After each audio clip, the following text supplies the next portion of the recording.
같습니다. 네. 그리고 죄송하지만 제가 또 발언 기회 얻은 김에 하나만 더 말씀드려도 되겠습니까?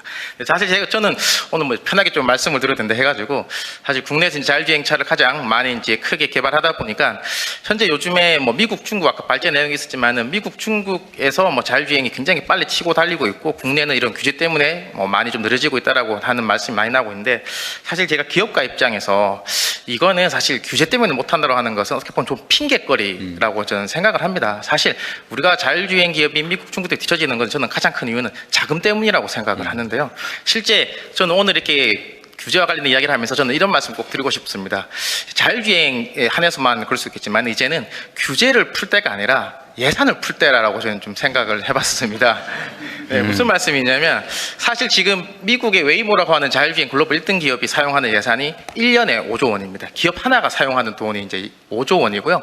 우리나라 같은 경우에는 대기업보다는 저희 같은 스타트업들 위주로 이렇게 기술 개발을 하다 보니까 아무래도 그런 기술 개발 따라감에 있어서는 좀 한계가 있습니다. 지금까지는 사실 AI를 많이 안 썼기 때문에 기업에 가진 역량이나 뭐 일당백 이런 식으로 해서 따라왔었지만은 갈수록 이제 AI 기반으로 기술 개발이 되다 보니까 이제 자금이 많이 필요할 수밖에 없는데요.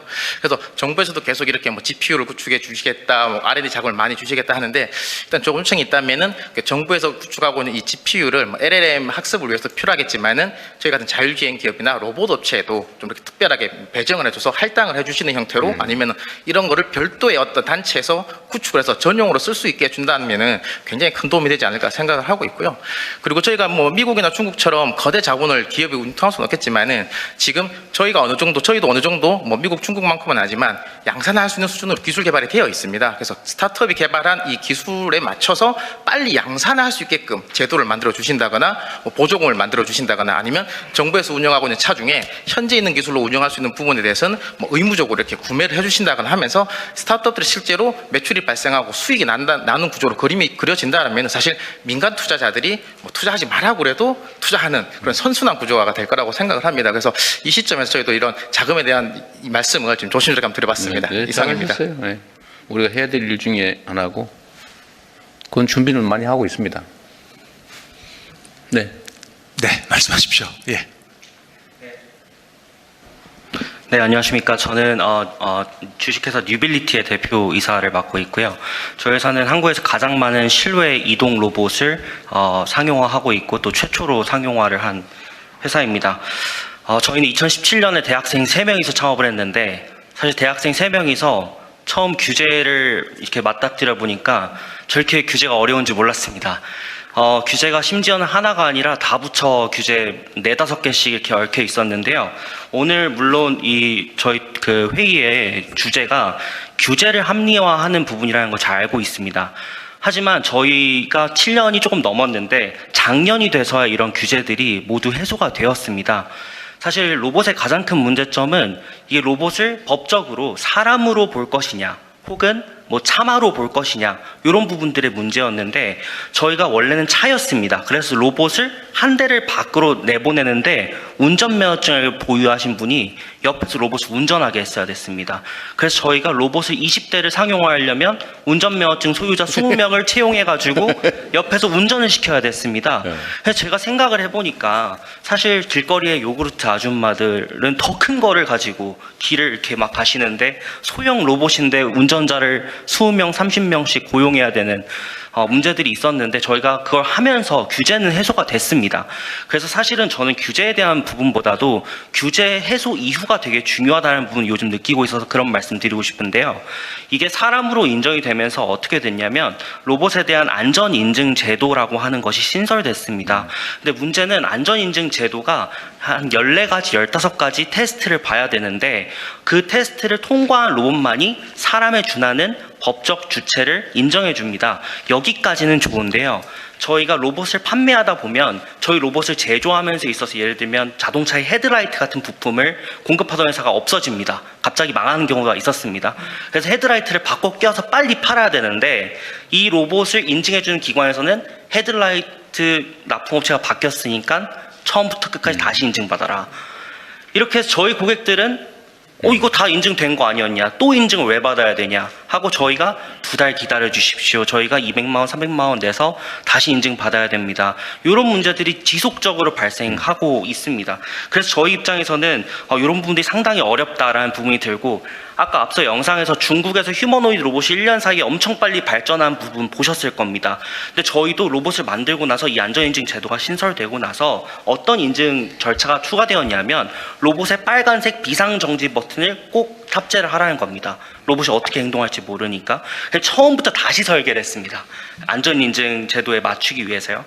근데 한국이나 중국, 미국의 업체들은 중국이나 미국의 업체들은 로봇을 어떻게 빨리 개발해서 내놔서 그게 일단은 상용화되고 문제가 생기면 인증 제도가 생기는데, 한국 같은 경우에는 인증 제도가 먼저 가고 나서 그걸 로봇 회사들이 맞춰야 되다 보니까 나중에 가서 로봇을 다 만들어 놨는데 인증 제도가 저렇게 바뀌어 있으면 또 다시 설계를 해야 됩니다. 그러다 보면은 사실 로봇을 빨리 상용화해서 피지컬 AI 시대에서 가장 중요한 거는 데이터를 모으는 것이고, 이런 데이터는 로봇을 빨리 뿌려서 테슬라처럼 데이터를 빨리 모을 수 있는 파이프라인을 가지고 와야 되는데, 지금 로봇 하드웨어 변경하는데 수개월이 걸리고 데이터는 그 다음 수집해야 되는 문제들이 있습니다.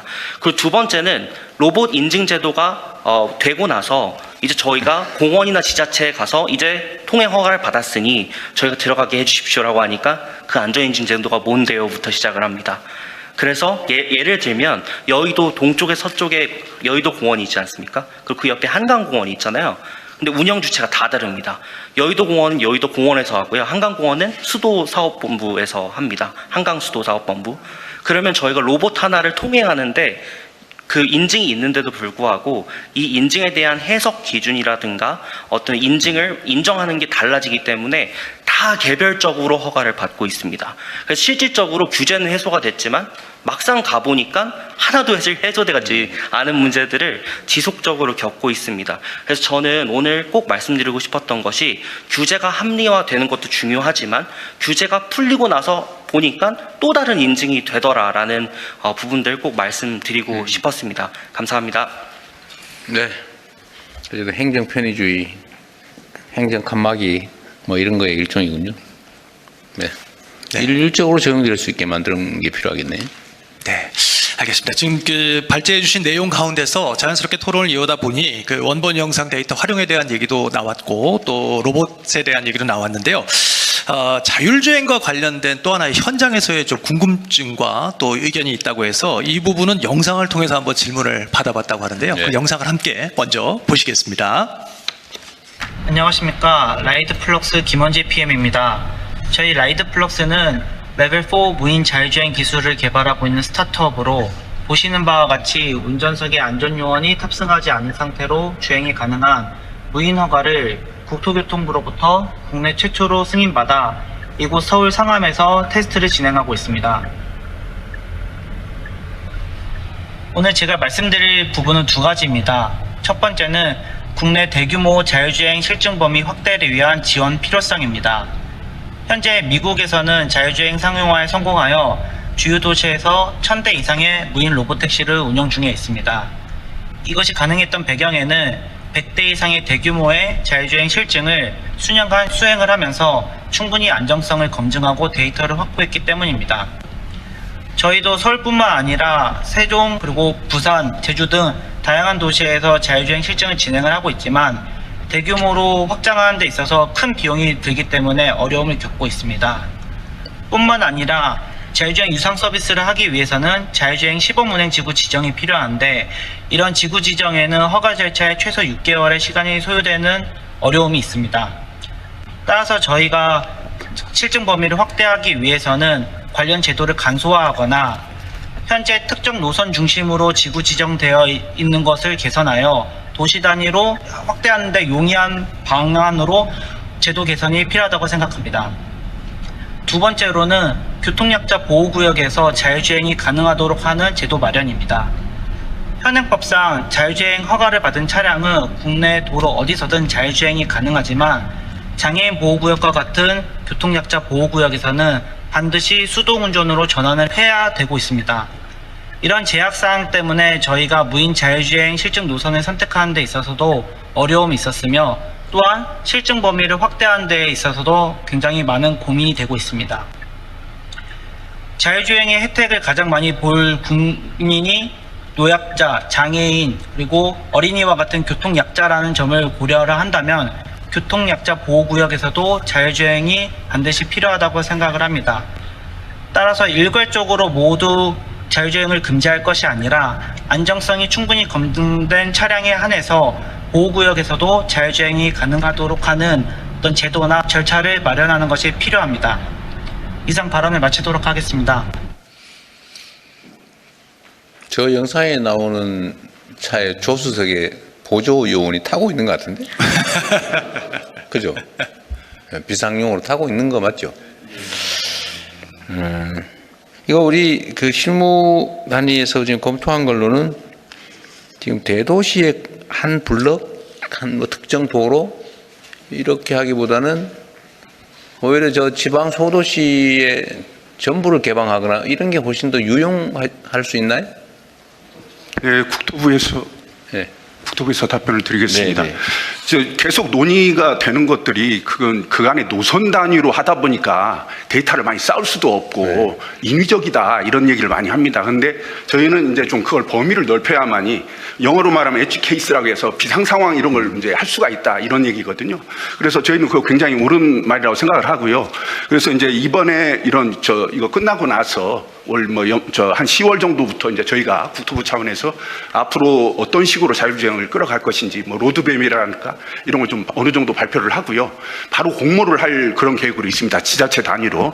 저희를 일단은 뭐 30만에서 50만 정도 생각은 하고 있지만 또 대도시 더 큰 도시에서 또 공모에 지원을 하겠다 하면 그런 부분들도 저희가 수용을 해서 할 계획으로 있고요. 만약에 그렇게 된다면 저 정부 차원에서 뭐 예를 들면 최소 한 100대 정도는 투입을 하는데 그 100대를 투입을 하는 것이 차량과 거기다가 개조 비용, 그다음에 보험